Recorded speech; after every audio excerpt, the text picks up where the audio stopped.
محمد پہ سب کچھ لٹانے چلے ہیں، حسینہ جس سر کو کٹانے چلے ہیں۔ جس کا رسول رؤوف الرحیم ہے، نہیں چاہتے کہ کوئی بندہ جہنم میں جائے، ان کا نواسہ کب چاہے گا؟ دشمن صحیح، مگر یہ جہنم کی تعداد بڑھی تو میرا کیا فائدہ؟ موقع دو سدھرنے کا، موقع دو سنبھلنے کا، اپارچونٹی دو گائیڈنس پانے کا۔ مقصد یہ تھا یزیدیوں تم کسی کو قتل نہ کرو، اسی میں تمہاری بھلائی ہے، اسی میں تمہاری بچت ہے، فلاح ہے۔ بدل دو اپنے ارادے کو، بدل دو اپنے خیالات کو، اہل بیت کے خون سے اپنی تلواروں کی پیاس نہ بجھاؤ۔ خطبہ دیا، سمجھایا، موقع دیا، لیکن محسوس ہوا کہ یہ سب بے شرمی کی انتہا کو پہنچے ہوئے ضدی،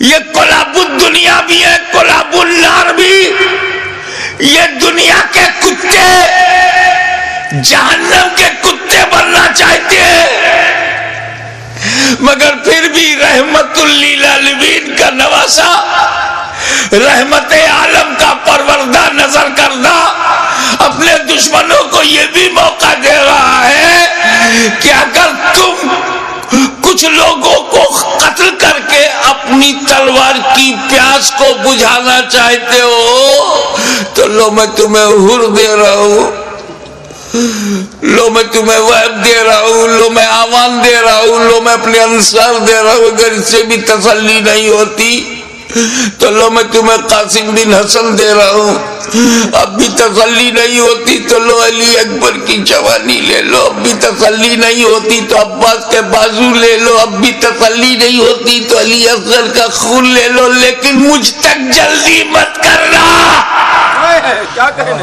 میں رحمت عالم کا نواسا ہوں، رحمت بھری نظر سے تمہیں مہلت دے رہا ہوں، مجھے مارنے میں عجلت مت کرنا۔ اگر تم اتنے لوگوں کو شہید کر کے رک جاؤ، تائب ہو جاؤ، تو میں رحمت للعالمین کا نواسا ہوں، بیٹا ہوں، میں محشر میں تمہارے ان گناہوں کی مغفرت کروا سکتا ہوں، کیونکہ علی اکبر کا قاتل قاتل مومن ہے، عباس کا قاتل قاتل مومن ہے، قاتل حر قاتل مومن ہے، قاتل علی اصغر قاتل مومن ہے۔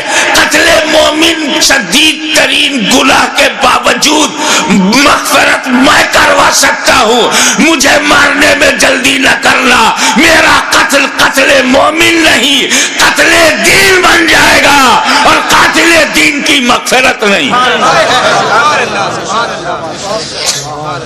لیکن جب یہ محسوس ہونے لگا، ختم اللہ علی قلوبہم وعلی ابصارہم، جب اللہ تعالیٰ نے ان کی سماعت پر، ابصار پر، بصارت پر پہرا بٹھا دیا، مہر لگا دیا، اور حجت تمام ہو گئی، جتنی مہلتیں دینی تھی دی جا چکی، جتنی مواقع فراہم کرنے تھے ہو چکے، جتنی بار ضمیر کو جگانا تھا جگا چکے، لیکن ان مردہ دلوں میں ٹس سے مس جب کوئی نہیں ہوا تب بالآخر فیصلہ وہی ہوا، اے نانا جان جو میں نے وعدہ کیا تھا نبھانے جا رہا ہوں، اے پدر بزرگوار خیبر شکن جس نیت سے آپ نے پرورش کی ہے اس مقصود کی طرف جا رہا ہوں، اے مادر مہربان خاتون جنت جو سمجھ کر آپ نے دودھ پلایا تھا آج اس کا حق ادا کرنے جا رہا ہوں۔ نتیجہ کیا ہوا؟ خیمے میں گئے، اپنے والد کا اپنے نانا کا کپڑا لیا، سر پہ امامہ باندھا، اور زیب تن ہو کر دلدل پر بیٹھ کر خاندان کو آخری سلام کر کے میدان کارزار میں حسین اتر پڑے، ایر لگائی،